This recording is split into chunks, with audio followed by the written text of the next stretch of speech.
আজকে আমার recipe oats দিয়ে বানানো প্যানকেক। এই প্যানকেক কিন্তু আপনারা অনায়াসে আপনাদের ব্রেকফাস্টের মেনুতে এবং বাচ্চাদের টিফিনে বানিয়ে দিতে পারবেন। খুব কম সময়ে এই হেলদি এবং সুস্বাদু প্যানকেক কিন্তু আপনারা অনায়াসে বাড়িতে বানিয়ে নিতে পারবেন। নমস্কার বন্ধুরা, টেস্টি ডিশেস বাই রুমা চ্যানেলে আপনাদের সকলকে স্বাগত জানাই। ওটস দিয়ে বানানো এই হেলদি প্যানকেকগুলো দেখুন কতটা সুন্দর হয়েছে এবং কতটা সফট হয়েছে। তাহলে চলুন শুরু করা যাক।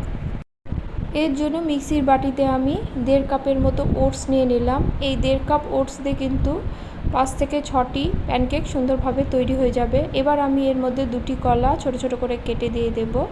1 চিমটে দেব নুন, মিষ্টির জন্য দেব গুড়, আপনারা চাইলে কিন্তু মধু বা চিনিও ব্যবহার করতে পারেন।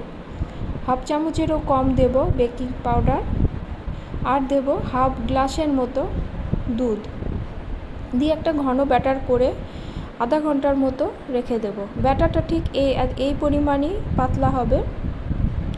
এবার কড়াতে আমি অল্প সাদা তেল দিয়ে দিলাম। তেলটা গরম হলে ব্যাটার থেকে একটা করে হাতা দিয়ে প্যানকেকের আকারে দিয়ে আমি ঢাকা দিয়ে 5 থেকে 7 মিনিট অপেক্ষা করব। গ্যাসের ফ্লেমটা কিন্তু মিডিয়াম থেকে লোতেই রাখবো।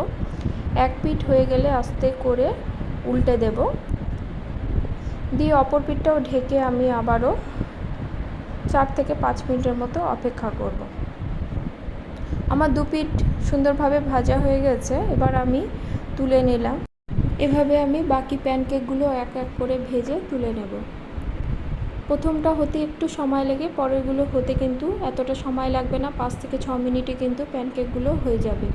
আপনারা ননস্টিকের তাওয়া বা কড়াই ব্যবহার করলে সেক্ষেত্রে কিন্তু তেল দেওয়ার প্রয়োজন নেই।